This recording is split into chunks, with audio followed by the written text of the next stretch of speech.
Napakapalad po ninyo dito sa Antique dahil nabiyayaan kayo ng magandang tanawin at masarap na pagkain. Kaya naman po, hangarin ng ating administrasyon ang pagbubuti ng kalidad ng transportasyon sa inyong probinsya ng marami pang mga kababayan natin at mga turista ang makapagpunta rito. Upang maisulong ang pangarap na ito, isinagawa natin ang Antique Airport Development Project na magpapabilis sa pagtungo sa Antique at sa iba pang mga lugar sa Western Visayas. Patunay ito ng ating pagsisikap na makapaghatid ng serbisyong abot kamay, malinaw, praktikal at kapakipakinabang sa ating mga kababayan. Inaasahan nating malaking ginhawa ang mga ito para sa ating mga biyahero, turista, manggagawa, negosyante o pamilya. Bahagi ang Antique Airport Development Project sa mas malawak na modernisasyon para sa buong Western Visayas. The total cost for all of the improvements and the construction was 120 million pesos. Yung tower pa lang 42 million. 42 million lamang ang ginastos.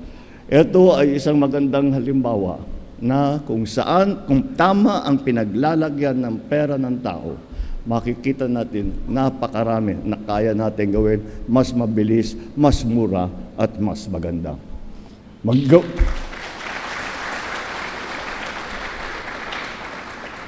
Gawin ninyo itong pamantayan para sa ating serbisyo sa mga residente at sa ating mga turista. Tiyakin natin na isasagawa ng maayos ang mga proyekto upang mas mabilis itong mapakinabangan ng ating mga mamamayan. Sama-sama, itaguyod natin ang isang bagong Pilipinas kung saan maginhawa ang pamumuhay, maunlad ang pamayanan at matatag ang ating bayan.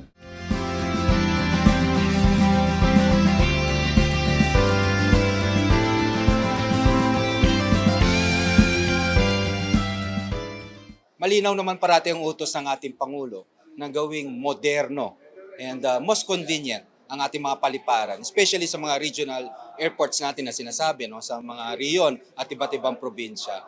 Ngayon, pagdating naman sa gastos, ang importanteng kautusan parati ng Pangulo to make sure na kada sentimo ng ating ginastos mapupunta talaga sa proyekto at para sa bayan. Pagdating po dito sa terminal, ang nagastos po natin is more or less 126 million.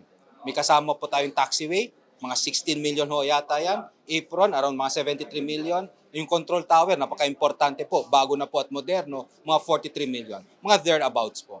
Itong bagong terminal ay nadagdagan ang ating check-in counters. Dati 2 lang, magiging 6. Nadagdagan ang ating parking ramp para sa mga eroplanong parating. Dati 2 lang na turboprop. Ngayon, 4 na jet aircraft ay kaya na. At siyempre, yung dami ng pasaherong ma-accommodate, dati 63 lang, ngayon magiging 360 more or less. At yung comfort ng mga pasahero, maganda, air condition, maliwalas, so very convenient. So yan ang mga main features ng ating bagong terminal. Pag naging full operations, commercial operations dito sa Antique, dadami ang flight.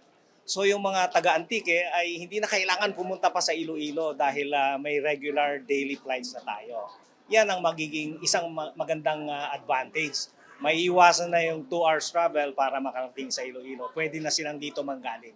Sa mga susunod na araw, meron tayong Lawag Airport. Meron tinitingnan din namin yung Bukidnon Airport. Bago po yun. Yung terminal building na yun, pati mga runway. Pagdating naman sa mga second quarter, meron tayong Siargao Terminal Building. Pinahaba na po natin yan. That is very timely para ngayong summer at saka mga turista natin. So tuloy-tuloy pa rin po ang aviation sector ng DOTR. Parati po natin sinasabi ng transportation is very crucial to the economic growth of the country, especially pagdating sa ating mga probinsya. No? Kapag meron po tayong sinasabing robust transportation system where we can reduce time travel and reduce cost, we can improve moving goods, at saka yung supply chain efficiency, gumaganda po yung ekonomiya, hindi lang po ng buong Pilipinas, pati po yung mga karatig bayan po natin.